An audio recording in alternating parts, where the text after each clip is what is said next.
Alright guys, welcome back to another Dissolve 500 video. So we are here in Halifax. We just had dinner. It was an amazing dinner. We ate at, what was it called? The Chicken Burger? Chicken Burger. It was awesome. Very good. Definitely would recommend. But now we are going to the grave of the 6th Prime Minister, Sir Charles Tupper. He's only about 15 minutes away. So let's go get him.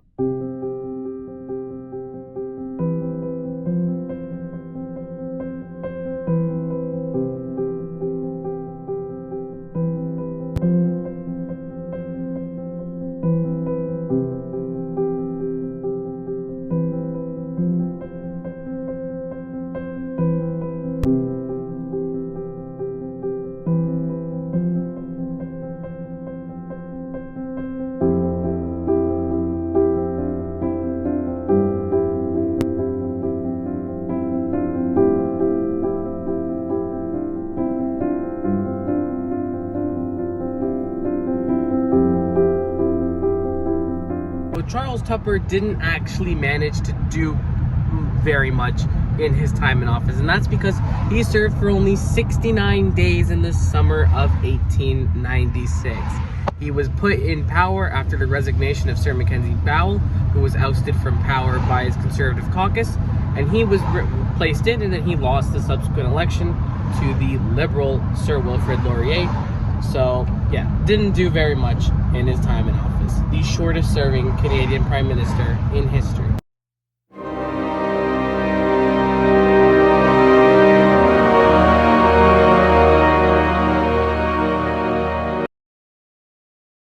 Okay, so we have confirmed it.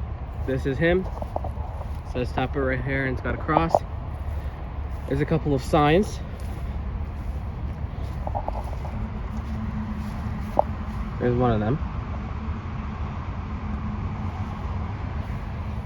That is true. He was a physician. That was his occupation before he became the shortest serving Prime Minister in history. Oh, that kind of scared me.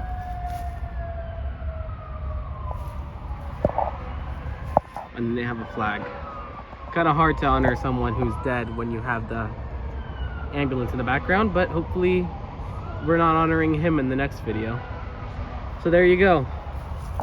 In loving memory of the Right Honourable Sir Charles Tupper, Prime Minister of Canada in 1896, and then his wife as well. There you go, Halifax, Nova Scotia. Before we go, there's a lot of other stuff here in St. John's Cemetery, the Titanic gravesite. Bunch of people who unfortunately passed away on the morning of the 15th of April, 1912. The Titanic was deemed unsinkable. However, it sank after colliding with an iceberg on the 14th of April, 1912. However, it was very close in the night to the 15th. That's where a lot of people died from hypothermia, the coldness of the water. And a lot of people, unfortunately, were subjected to the hypothermia and, of course, death in the Atlantic Ocean. And Halifax was the nearest major city to where the Titanic gravesite crashed. So a lot of them were brought here and buried here, even though a lot of them were not Canadian. A lot of them were either English or American, as the ship was heading to New York. A sad, sad reality to what was supposed to be the future of ships colliding and sinking in the night.